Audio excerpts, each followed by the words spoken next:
he told me he wanted $90,000 for the house. So I knew at the time I needed 20% down of that $90,000 to make the transaction happen. That's all I knew. And so 15 grand, 15 grand, 15 to 17 grand. So, right as I turned 18, I started building a relationship with a local bank in town, and local bank. Local bank. And so this is the bank I've banked with my whole life. And why'd you choose local bank? Just cause coming up in a small town, I mean, that's really the only option you have. Like Clarksville or Guthrie doesn't really have any like massive banks like Nashville does. So most all banks there are kind of local. So I just went to the bank and I was like, hey, I've got this house under contract. I've got this much in cash, and I just want to be able to take this deal down, put 20% down, and buy it as an investment property.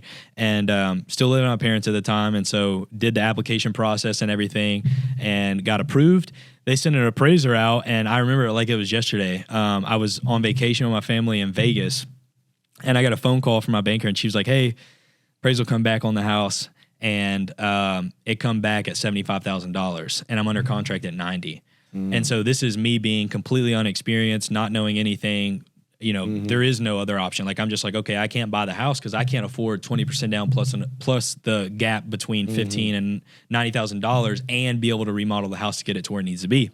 So I called a guy, which is a good friend of mine, and I was just like, hey, I apologize for wasting your time. Like, I'll just give you some money, but I can't buy the deal, because I don't have the capital to be able to take this down. And he kind of already had set in mind on moving and planning on getting out of there. So he was like, look, I'll sell you the house for what it appraised for if you sell me a vehicle off your lot at cost.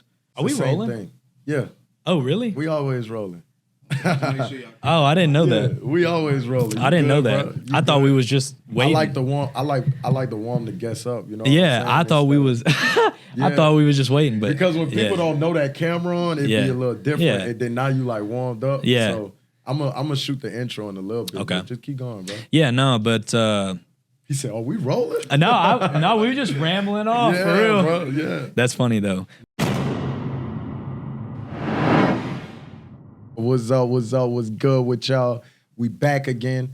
It's your boy Abram Mitchell, and you tuned in to the Triple M show, Money Making Mindset, where you unlock the secrets of a money making mindset. And before we get started today on this episode, I just want to remind everybody: make sure you like, share, subscribe, share this with a friend. Share this with a friend's friend. Let's get this thing out there. We dropping gold nuggets, information that you take action on it today, you might pop up with some money tomorrow. Like, for real, no pun intended. So make sure that you are tuned in and focused, and you actually taking action on the things that you learn from this show. And you know my motto, bro. Every week we come in, we got the mindset that we go get better. So today, I got another special guest with me by the name of TJ Harris. That's right. You, bro? What's going on, bro? How are you? I'm doing well, man. Good. Appreciate you asking. Yes, sir. I think it's about to be a good episode, bro. Hopefully. Got you warmed up, man. Yes, sir. We didn't even know the camera was rolling. No, I did not.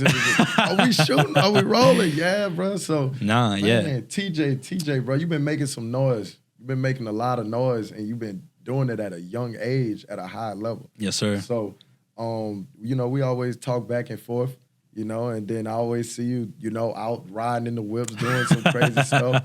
I'm posting a fat check on the ground. Yes, sir. Somebody, some of my boys follow you, yes, sir. Like, who this dude Trying is. to inspire the younger generation. Exactly. Yes, exactly. Sir. So I'm like, man, let's get TJ in here, man. Yes, sir. Let's let TJ talk his story and tell it to the people. So I kind of want to start. I like to start right from the beginning, bro. Yep. So you originally from? Guthrie, Kentucky. Small town.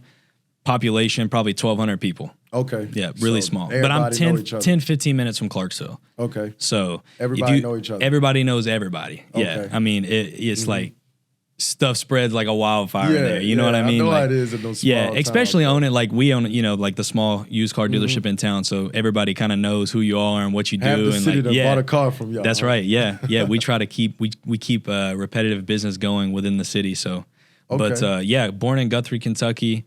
I live in Clarksville now, but like I said, it's 10, 15 minutes from Guthrie, but small population, grew up in the car business, buying and selling cars at a young age, dropped out of high school. That's what I want to get to, bro. Yeah. You just said, you were about to say it, but we were just talking, bro, and you dropped out of high school at 16 years old, yep.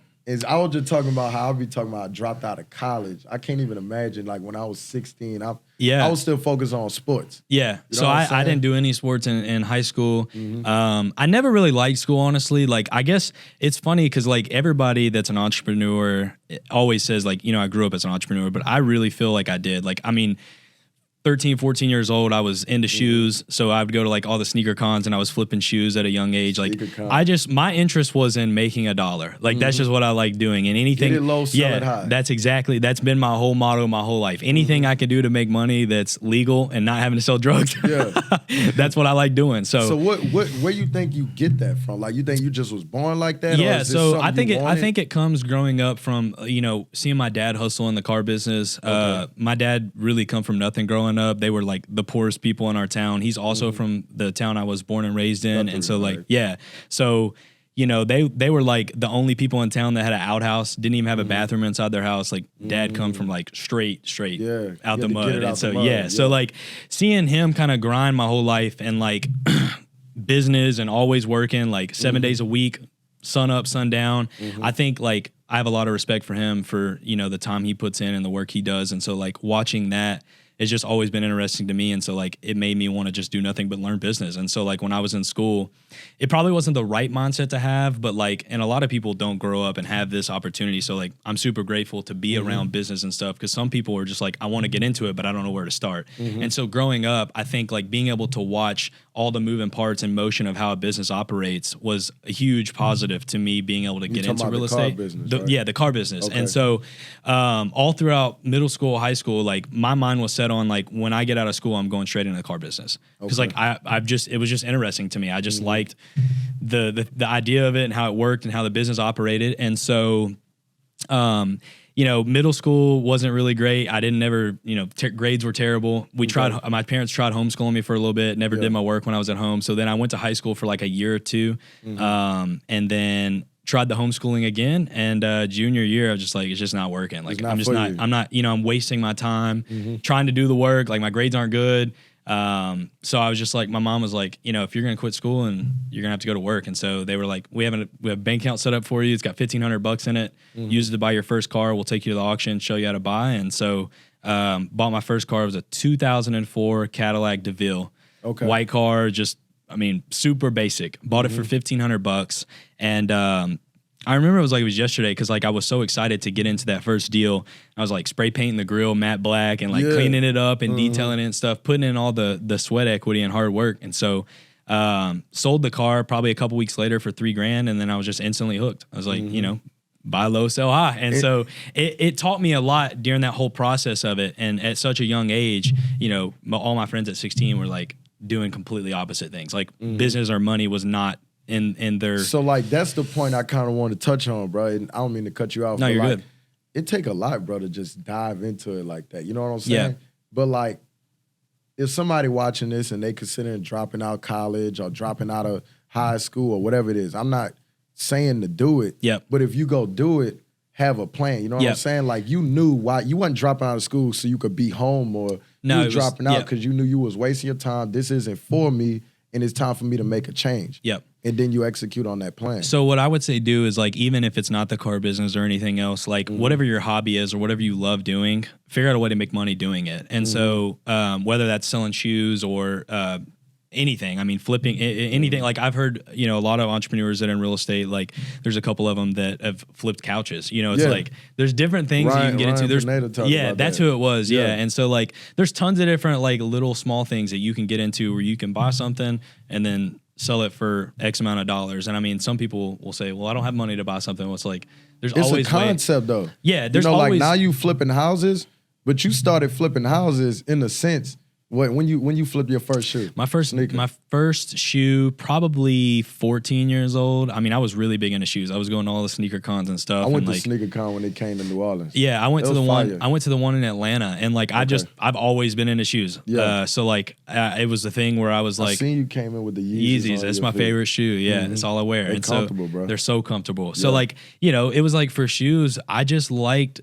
It was something about buying a shoe for $200 and selling it for $300, even though it was $100. But at 15 or 14, it was just like it was something about now. Yeah, but it was something about making that accomplishment of making that transaction happen for taking $200 and then turning it to 300. And I was like, I want to do more of this. And so like the car business, I could not wait to get into doing that because it was at a larger scale. Larger scale. Yeah. And so like I just took off with that and spent from 16 years old to 19 when I bought my first real estate deal. I spent all those years working at the car dealership, buying and selling inventory, and then just completely snowballing my cash. So started with 1,500, sold a car for, 3,000, made 1,500. And then I just kept rotating that money and building a snowball of, capital. And so people always talk about like credit and things like you ain't even have to have credit for this or like no, you this just go to the auction. this is going to auctions and just paying cash for the vehicles. So like starting with a really small amount and then just as you sell one, take that inventory and roll it into a bigger deal and just constantly making profit and just rolling it back into the same account to build up.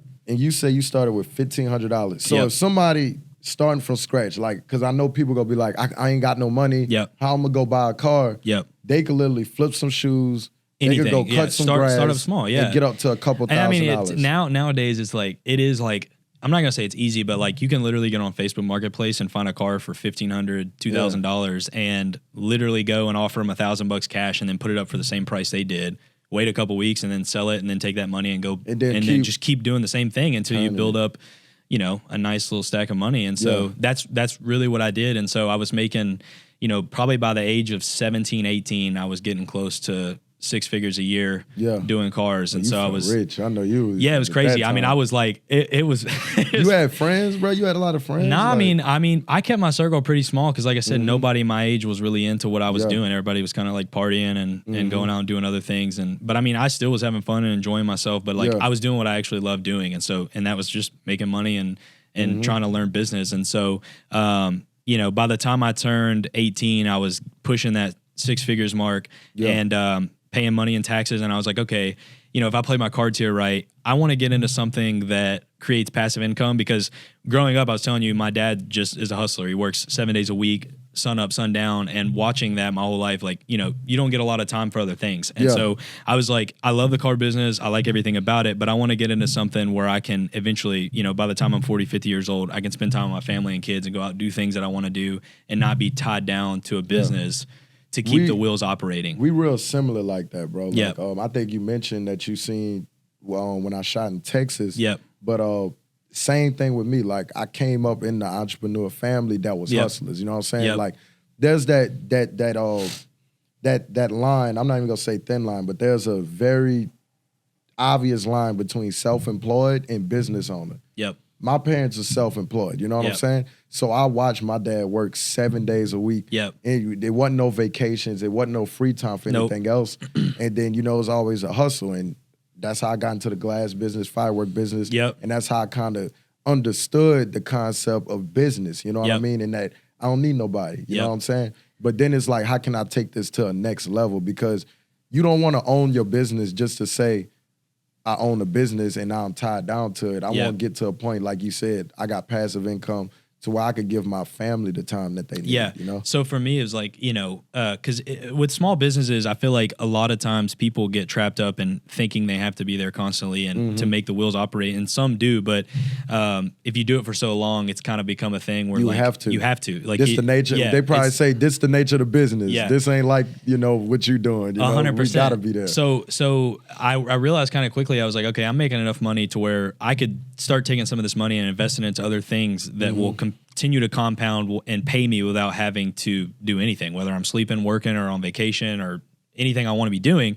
And so, like, it wasn't like anybody was like, hey, you should invest in real estate. It was just, honestly, kind of like cheesy. It was a light bulb moment. It was like, if I buy rental properties and use this money that I'm making from cars to put 20% down or whatever, and these things will create cash flow, and I'll just start building a rental portfolio at a young age. And by the time I'm in my 40s, most of these assets will be paid off, and then I'll have a retirement that pays me every month, whether I'm working or not. So my first deal, you really was using common sense too. Yeah, it was just, it was just kind of like, I wasn't trying to make anything confusing or thinking about all these different ways I could get into real estate. It was just like, I'm making X amount of dollars from flipping this active income.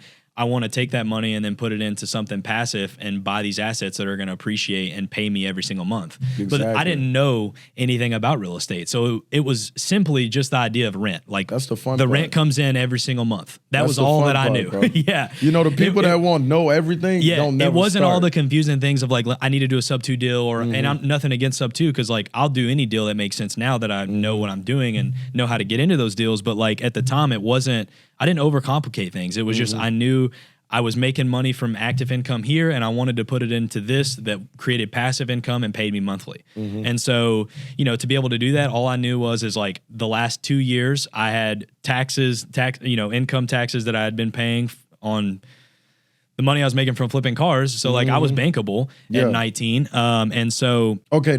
So 16, you dropped out. You did it for 3 years. Up until 19. You like, did you stack up?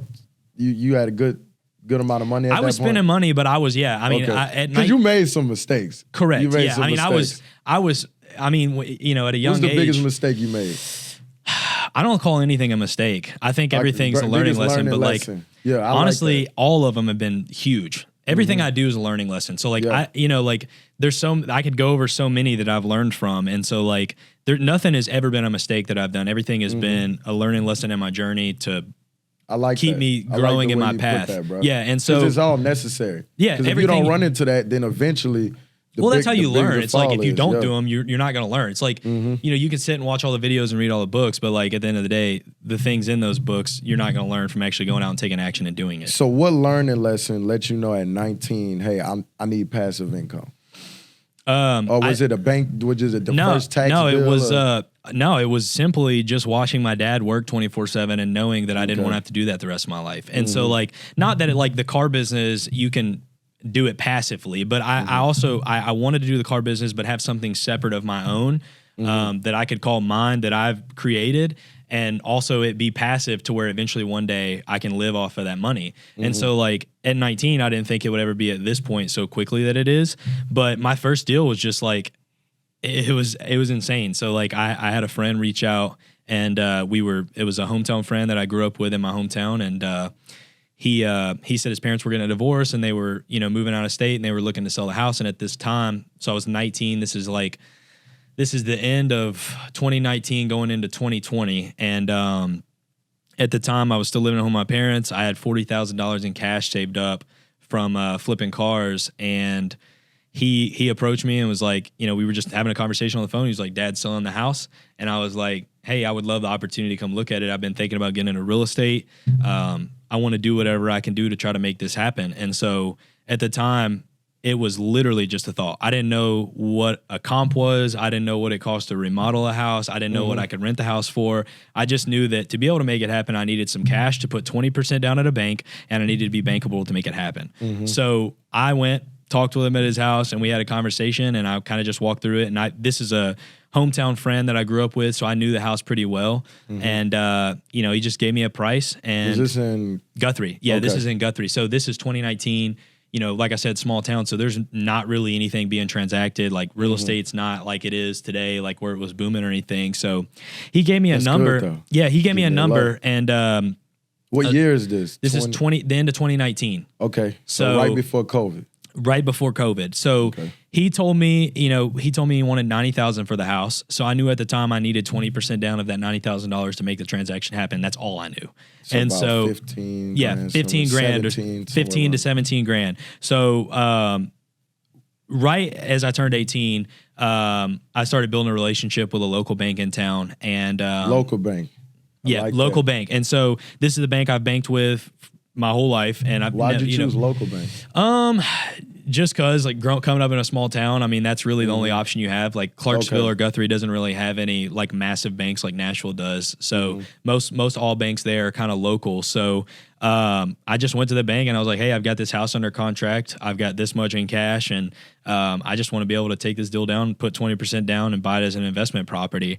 And still living with my parents at the time. And so did the application process and everything and got approved.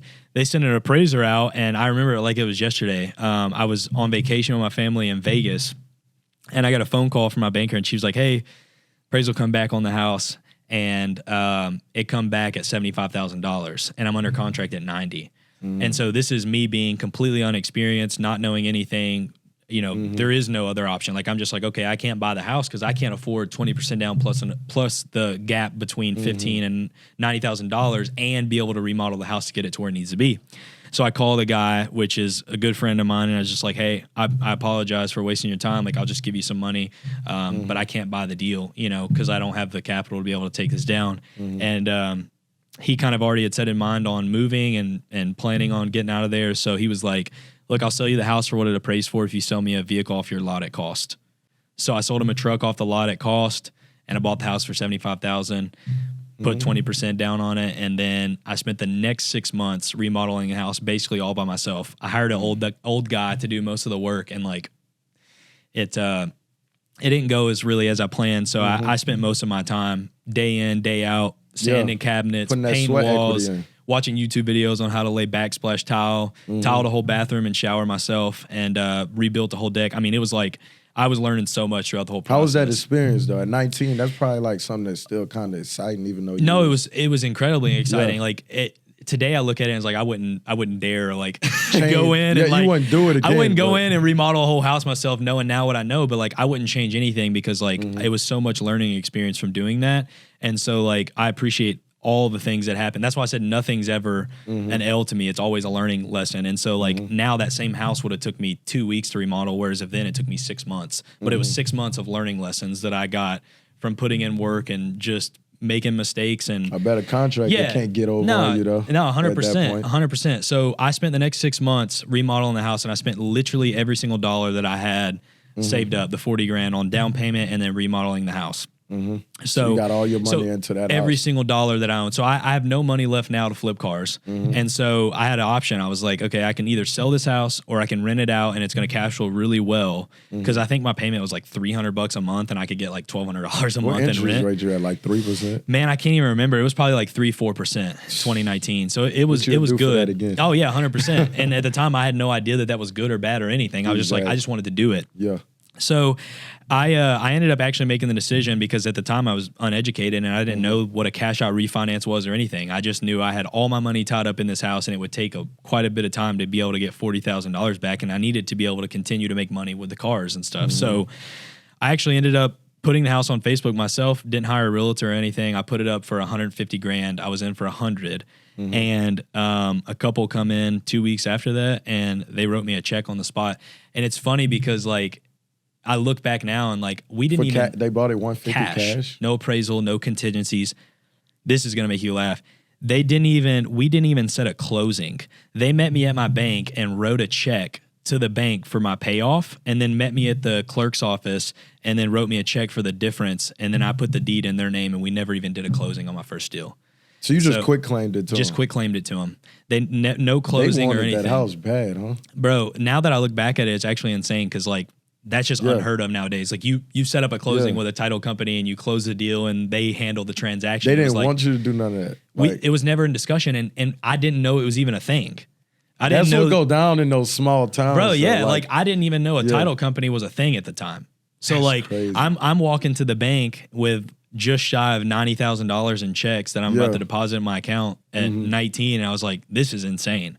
And so like, so my thing was, you came up 50 grand and got your money back, and got my money back on the first one. So now I'm sitting with about $90,000, just shy of 100K in cash, and so. In my mind, I thought, okay. That's some good money to have at 19. It was good money, 100% it was. But in my mind, the first thing I thought, and it's wild to think about because, like, you know, at 19, you're sitting with 90K. Like, a lot of people would think a lot of different things. But my first thought was, I know me, $90,000, man. You probably would have been going crazy. But buy some. Nah, yeah. So my first thought was, okay, I've sold the house and I basically just did exactly what I didn't want to do because I wanted to get into real estate for passive income.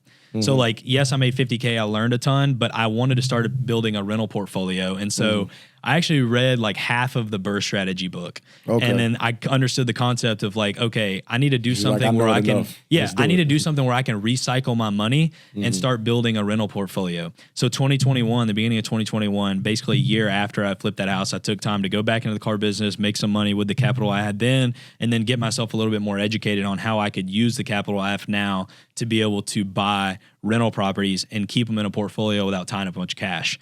So my first rental property was like, it was like the perfect Bird deal. It's like I bought it in the hood of my hometown for $45K, completely trashed, remodeled the whole entire house with some better contractors this time, and I spent about $27,000 fixing it up. So I was in for around $72,000 cash, and I used all my own cash to fund this deal because I had the capital to do it from that first flip. So then I go to the bank and I was like, hey, I own this house free and clear. It's rented for $800 a month. I want to put 80% debt on it. So they sent out an appraiser. It appraised for 95. The bank gives me 80% of that. So they cut me a check for 75K. I pay myself back all my money. My payment's like $388 a month on that house, and I rented for $800 a month. So it cash flows. It's a skinny deal, but I had $0 in it, and it's worth 95. I owe 72 or 75 on it now. At the time, it's like 70 grand or something. So I was like, I've got equity sitting in it, and I also have no money invested, and it's somebody else is paying off that asset for me, and it's appreciating, and I'm getting tax benefits. I was like, I need to just do more of this, and this will work for what I'm trying to do. You still own that property? Still own it, yes, sir. How much is it worth today? It just appraised for $154,000 2 weeks ago. So, and I'm getting they say everybody want the, it's good to buy the deals where you walk into 100K equity day one. But people don't understand that. I mean, the concept of real estate is buy it and wait. You know what I mean? So 154,000, you in it probably for what, like 60 now? I owe like 70,000 on it, I think is what it's at right now. It's been about 2 years, So you got about 70,000 worth of equity in that house. And you could access capital on that home pretty much whenever So that's you want why I to. just had it appraised, because every house that I have now that has at least $20,000 of extra equity I can tap into, I do an equity line of credit. So right now I'm in the process of doing a portfolio equity line on all my houses. So I just have more capital that I can access to take down more deals or and that's tax-free money. Yeah, it's tax-free money. So I'm not doing an actual refi. I'm just doing an equity line. So it's basically like a credit card. That's the Felipe play. So I'm kind of doing that in a way. But I only use my line of credits to make either like quick cash with, or if I'm buying a deal that I know I'm going to refi and keep, I like to try to keep it within a 3 to 6 month time period, because line of credits are kind of a short time span, usually a year to too long. And I don't want to get in a spot where I'm owning a bunch of money on those and then the banks call those line of credits or something. So I usually only use those lines for either buying and selling cars, or I'll use them to take down a deal that I know I'm going to either sell quick or refi back out and then pay that line of credit off. That makes sense, bro. And I want to back it all the way up, because and you know this, bro, it's the same concept you use, like from selling the shoes to starting off with $1,500, building that up, and it's really like you reinvesting your profits. It's like anybody that's a gambler. I don't gamble a lot, but what they say, I'm playing with house money. That's right. You know what I'm saying? You got to a point you playing with house money, and now earlier you said the spreads are larger in the car business. I bet once you get from car to real estate, you like, damn. It's big money. I mean, the thing is like, it's interesting. I try to find mentors in the business that are doing different things. And like a lot of people, it seems like, that are really big in real estate have some type of other business that's generating active cash flow that they can take to be able to buy these passive income producing rental properties. And so like, that's why I still do the car business today, and I'll do it for the rest of my life, because it generates income that I can take and use to buy assets that create me passive income that continue to compound and grow over time in value. So boom, you did that deal in 2021. You like, man, this shit crazy. So from there, what was like, how'd you start? So how you sourcing your deals now from here? You like building a team of wholesalers? Yeah, so now I'm a big guy of like networking and building a relationship with people. And so like for me, like all my deals have just been word of mouth. And word of mouth. And building a relationship and doing the right thing in business. And that's another thing I learned from the car business, because we've been there 30. My family's been there 30 years in the car business, and so we have a lot of repeat business, especially being in a small town. We're selling 60 to 80 cars a month in a town of 1,200 people. And so like all that comes from doing the right thing and building good relationships with customers. And so I implemented that into real estate, and always doing the right thing and putting people first over money. And that's just I go that's by that that go for giver everything. mentality, bro. So it's the law, the law of reciprocal. I don't like saying that word. Yeah, I always it's tough. tongue Yeah, twist myself. yeah. So I just reciprocity, whatever you say. Shit. So I They gonna just laugh at me. It's all good. I've implemented the money. same thing with Shit. real estate and just tried to build good relationship. And you know, it's a thing of like you buy somebody's house and then they tell a family member and that family member tells somebody else, and then you just kind of slowly build relationships where you get referrals. And so like I've dabbled with hiring like some VAs to do some cold calling, and I've took down some deals that way. But a majority of my stuff is either going out and hustling it, making phone calls myself, or word of mouth and the deal being brought to me. That's always the best deals, bro. Yeah. So no, you boom, have to, from 2021 to now, how many properties are you holding in your portfolio? I've got 22 doors in my portfolio right now, about $4 million almost of real estate assets under management. And so, and then I do, you know, just a handful of hotel where I'll just buy a deal, take it down, and then sell it off to somebody else and make some money that way. All those are rented. They're all rented, yeah. Okay. I'm 100% occupied as of yesterday. I had a vacancy, so yeah. Congratulations, they're all rented, bro. And so I'm dabbling in a few other things, looking at some different type of asset classes. Really just trying to like, I think I know you got the development that you working on. Yeah, so I've been working on that really hard the last couple of weeks, the commercial flex space building. And so I think like a lot of people, you know, there's a lot of these podcasts and stuff where people will talk about don't do anything else, focus on one thing, follow one asset class and go at it. And I think that's okay for some people. But like for me, it's like I've done a handful of different things, single family, multifamily, wholesale deals, flips, you know, hotel deals. Like I think like you need to really like, especially being in a younger age, like as long as you're just doing something and taking action and not sitting on the sidelines, I think it's okay to venture out and do different things and figure out what works best for you. Because if you don't do those things, you'll never know what opportunity you missed out on or what you like and what you don't like. And so I mean, that's another lot. I mean, again, like what you're working on now is an even larger play than something you probably worked on. Yeah, no, 100%. You know? I mean, the numbers to me, I think, look a lot better than some of the stuff I've worked on in the past. And like I said, it's not that I regret anything that I've ever done or I think anything's wrong or I don't think there's a right or wrong for anything. I think it's more of like taking action, getting into it and seeing what works best for you and then running with that. And so like right now I'm at the stage where like I'm not sure if I like want to do more of single family, more multifamily, or try to get more into the commercial space. I'm trying to just dabble with a little bit of all of it.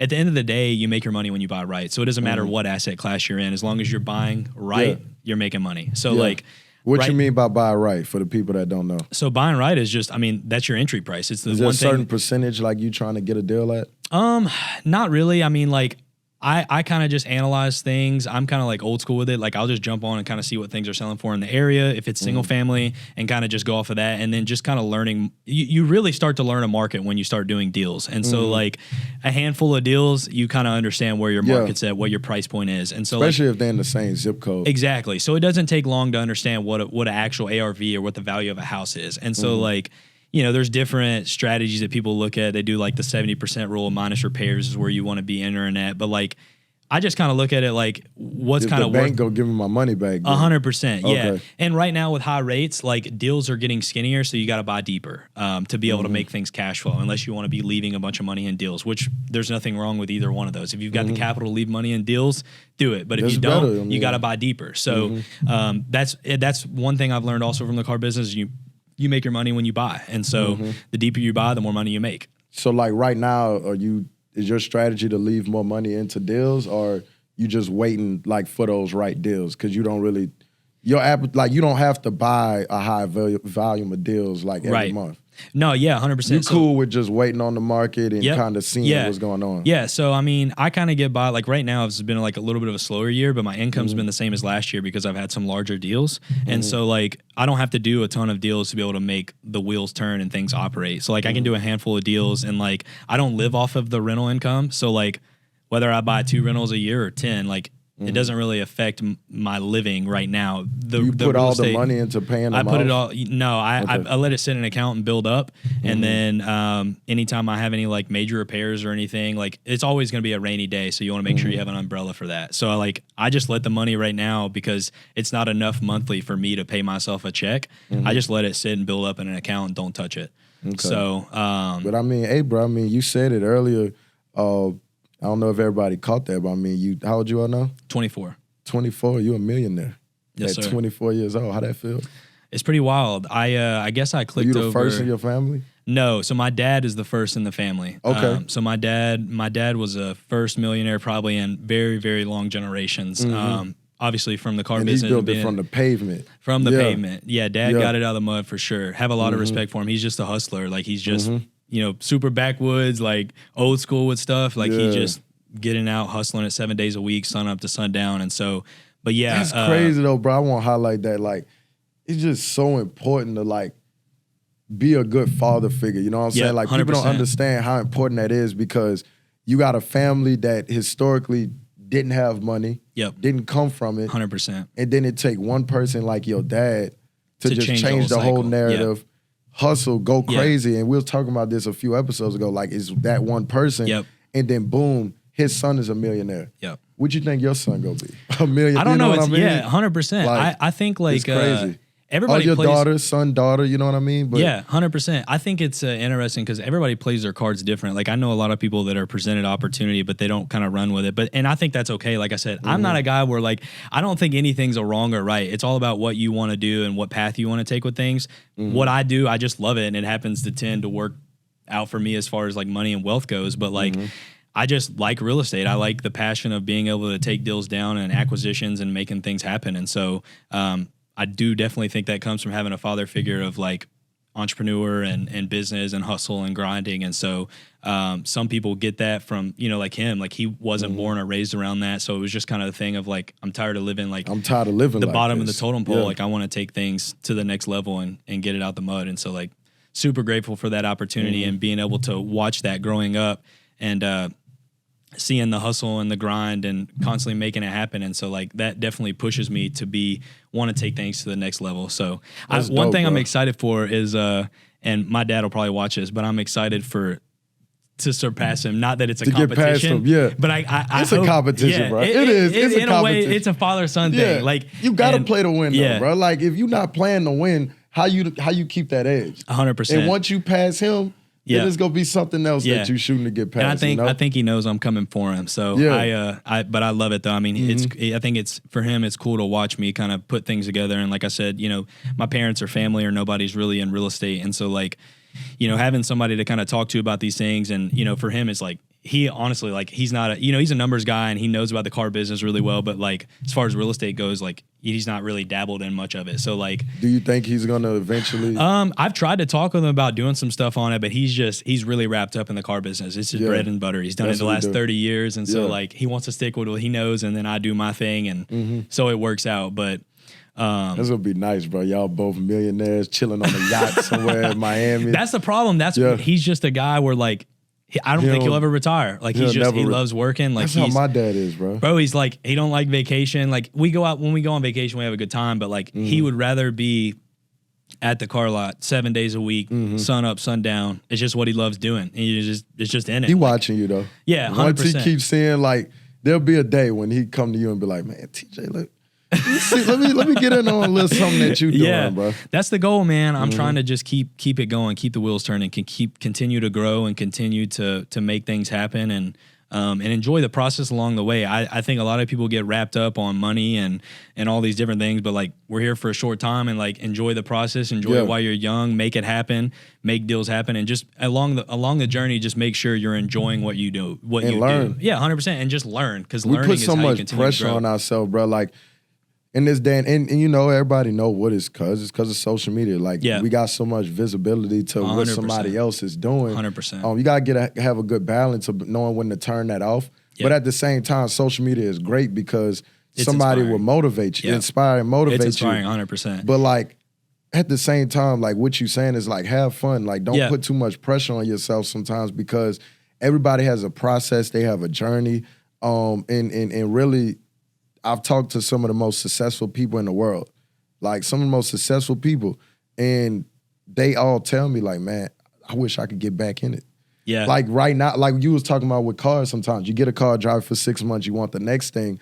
Like once you hit that pinnacle, like, and everybody got a different number, but I would say like if you got $10 million, $20 million, your lifestyle don't change much, you know what I'm saying? No, Even once 100%. you get to 100 million, and like those people that I talk to that reach those levels, like they always like, man, sometimes I wish I was back at the bottom. Like sometimes I wish I was still in that grind phase because that was fun to me. You know what I mean? So like I feel like while you in it, like enjoy it. Understand the moment that you in. Understand the present. You know, 100%. Understand it. So I love it. I mean, the most exciting thing in the world to me is just acquiring and acquisitions and making deals happen. That's what keeps, it gets stressful sometimes. You know, people look at this and think everything peaches and cream. Like, I'm pretty sure you didn't, like you said, you haven't taken an L on deal, but they've had deals. You have plenty of deals where it's like you have to figure things out. Like things get stressful. Like I said, the deal with the appraisal, your first deal. You have to. You in Vegas, you probably like, to me, it's like I thought it was over with. Like I just kind of defaulted and was like, yo,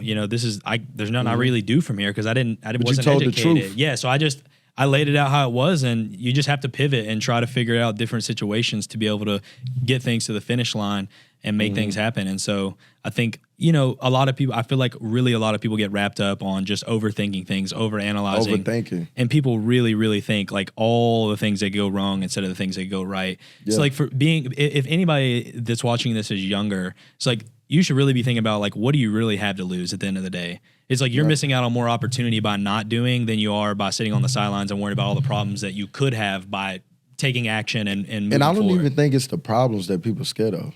Yeah. They scared of the people that's watching them, what they gonna say. That's what people mostly scared of. Yeah. Because we've taken L's, there's problems, at the end of the day, like, you go get back up. Yeah. But what you're scared of is what the person is gonna say that's seen you take a L or fail or whatever. Yeah, and I guess I get it, but like what's crazy is like you actually learn more from taking L's than you do by your wins. Completely true. If you don't take L's or make mistakes, you'll never learn how to prevent those things from happening in the future. So if anything, you would want it to happen at a younger age rather than when you're 40 or 50 years old, married with 2 or 3 kids, and you have things to lose. Like when you're in your 20s and you maybe live in an apartment or something or going to college, you literally have nothing to lose. So like, why would you not take action right now and risk what you can to be able to get a higher reward and learn now from mistakes and going out and doing deals and making things happen rather than waiting until you're 30 or 40 or feel like you're scotched to where then you can start making investments. Exactly. Like, I think right now is perfect opportunity for anybody, especially younger people, to be able to get into real estate. Like we're in a time now where like, wholesaling is kind of like the wave of getting into the point of entry for real estate. And I feel like, like if you got a little bit of hustle in you, a little bit of common sense and know how to make things happen, bro, you can flip paper and make $10,000, $15,000, $25,000, which is life changing for some people. And stack it's a good 100,000. Yeah. I mean, it's a good entry point to be able to get into what you're really looking for and to be able to chase your goals and achieve those things. So like, get off the sidelines, stop thinking about all the things that go wrong, start thinking more about things that go right, and just go out and make things happen and take action. Yeah. Like understand nobody's process is 100% perfect. No, 100%. Even, when you look at somebody that, he had somebody to help him, cool. You know what I'm saying? But you have to play the cards right at the end of the day still. It's like you could have, you could be in a family that's worth millions and millions and millions of dollars, but like at the end of the day, like if you're not going out and pushing the pencil forward to make things happen, that's on you. Like, you know what I mean? Like you could have all the things in front of you to be able to make things happen. But if you're not pushing things forward and taking action on things, nothing's going to happen. What a fun in that though. Like I've seen like some of these like super, like these people that's born into, crazy money. You know what I'm saying? And it's like, even, I'm not going to say all of them treat the same. The ones that just live off the money is like they get into something that's like crazy, whether it's like drugs, getting to jail, doing something crazy, or the ones that's like, I'm gonna start my own thing from this and take it to another level, So no, which I think is awesome. Like I've met some people here in Nashville that come from really wealthy families, and I've and it's cool to see like even like that they do come from money. It's like they're interested in business and trying to take things to the next level and venture people out. like that too. Yeah, bro. and I think that's awesome. And some people like envy that or get jealous of it. And I just think like, somebody started that chain link of that in that generation, what your goal is. Like you want your kids but to be you know in what I mean? Exactly. So like, know? I'm not going to be that guy that's like, oh, I would rather be broke so my kids don't have anything when they get older. It's like, why would you want that mindset? You know what I mean? Stupid. Like I want to put my kid in a position, whether it's like, if he wants to go get a job and that's what he wants to do, that's fine. But like, if he wants to be in business, I'm going to lay all the opportunities out that I can for my kids. Either way, you go do something. Yeah, 100%. And you go learn, you know what I'm saying? Whether your parents is worth millions or not, again, you still got to walk that path and you still got to learn lessons along the way because that's life, bro. 100%. What you got to say, like, I mean, bro, he's crazy, bro. Like, this man started from scratch. This man dropped out of high school at 16 years old, flipped cars, bought his first real estate deal at 19, and has a $4 million portfolio at 22? 24. 24 years old now. Like, again, like, bro, like, you just got to do it. Like, just do it, you know what I'm saying? And sometimes, you know, you shoot for the stars, you land on the moon, but the biggest thing you said since we been shooting on this episode is, I don't look at anything as a mistake. I look at everything as a learning lesson. And I feel like, you know, everybody that's watching this, like, it sounds simple, but you have to understand that concept that you don't know it until you start doing it. Yep. And then you don't learn it until you start messing up or making mistakes, because that's what's going to help you know what to prevent moving forward, you know? Yep. So, like, I know we mentioned, you know, younger, this and that, but, bro, even if you in a 9 to 5, you 30, you 40 years old, if you got something inside you telling you take that next step, take that next step. Don't think, okay, I'm going to hit $1 million on my first deal. Nah, like, this man scraped all his money together to do his first deal, and now he's doing even larger deals. That's because he learned how to play the game at a higher level, but it has to start somewhere. So if you have some cash flow, you got something coming in, start understanding how you could put your money to work, because if you don't, then it's just going to go down the drain. Cash really is trash, but your time is something that you can't get back. Yep. And eventually you won't be at a point where, hey, I could make the decision if I want work or not. Yep. You know, I could go on this vacation and not worry about the bills getting paid or something like that, because we here for a short time. You said that also, Yep. bro. And, like, we here to enjoy it. Like, you got to enjoy it and live it to the highest level while you here, bro. And it's, man, bro, it's crazy that you got so much wisdom at a young age, bro, because, you know, a lot of people don't, you know? Yeah. So But that age, comes we from done talked, somewhere, it though. don't matter. Like, and like I said, everybody starts at some point. And so, like, you know, like I said, my first real estate deal, like, I knew nothing that I know today, anything at all. I didn't have I didn't have a mentor. Like, I didn't have somebody to guide me. Like, my parents weren't in real estate. It was simply like I had something I wanted to do, and I just took action on it. And, like, and your network was your mentors, your banker, your lender. my banker, and like, you know, growing up in the car business and seeing how those things operate, like, it's just like all the things around you can put together and then use that to take action and move forward on the things you want to do in life. And so, like, that's what's, you know, got me to where I am. Like, I didn't start knowing all these things that I know today. I learn a little bit from every single deal that I do, and I continue to grow and scale things and do more deals and learn more as I go. And so, like, as long as you're sitting on the sidelines, you're wasting time that you could be getting self-educated on making deals happen and transacting and taking action on things. And so that's just kind of that's how I've gotten to where I'm at. Is all just been kind of self-educated. Like I said, I've bought some courses, and I've had some mentors around me, and been grateful enough to meet people that have been doing the real estate game for a while, and tried to learn some things from them, and took little pieces from them and put it for what works for me, and run with those things. You still got to take those steps. You know, you're not going to follow somebody 100% and think you got the same, like, you got to do it your own way. You know what I'm saying? Like, our students, like, we give them our SOPs, our documents, things like that, but it's like, dude. And that's all stuff you need. That's all stuff you need. Like, that's stuff that saves you time, because, like, you're going to learn things from going out and taking action. But, like, with mentorships and stuff, like, you do learn things that will save you time from not having to go out and experience those things during the process. You learn from other people's mistakes. 100%. And so, but you also learn the most from your own mistakes. And so, like I said earlier, nothing's really a mistake. And I mean, even if you did lose money on a deal, it prevents you from losing money in the future on other deals. And so that's why I said at a younger age, why would you not take the risks now when you really have nothing to lose and everything to gain? So I'm just big on, like, you know, I get a lot of people that, and I don't really do any mentoring or coaching or anything like that, just because, like, not that I wouldn't, like, I do enjoy just sitting down and spending time with people and having coffee and teaching the things I know, because I don't know everything. You know, it's like, I'm still learning. I'm young. I've got tons of stuff to learn and tons of ways to grow in real estate and other business ventures. And so, but I'm always down to just sit down and teach younger people or show them what I've learned and what I know. But, like, you could teach some older people too. Yeah. Well, at the end of the day, it's like, I can tell you everything I've done, but you're not actually going to learn until you go out and do it and take action. And so, you can read all the books. You 100%. Run like all I said, the comps. I being a high school dropout, like, I got common sense, but like I'm slow at reading. Like, you know, like I the only book I've ever read was half of this birth strategy book. And it was like, I get the concept of it. I don't need to waste any more of my time trying to read this book and figure out all these different things. It's like, I just need to go out and take action and make it happen. Yeah.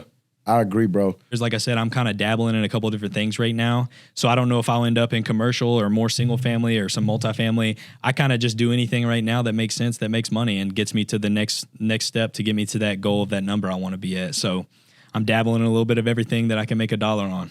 Hey, bro.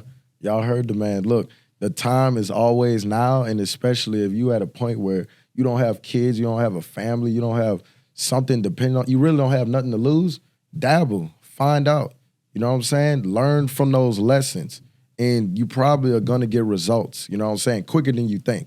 The only thing that could stop you is you. So appreciate everybody tuning in to another dope episode of Triple M Show. Make sure y'all like, subscribe, share this thing. We got to get this thing out there to the people. Man, my man TJ just dropped a lot of game, bro. Before we wrap it up, how can the people find you? Yeah, you can follow me on Instagram. It's TJ Harris with 2 S's, and that's where I'm mostly active at. You can add me on Facebook or whatever, but mostly through Instagram. And if you have any questions or need help with anything, my DMs are always open, and I'm glad to help whatever I can. Appreciate you, bro. Yes, sir. We out. Dope. Oh, yeah, that was fire, bro.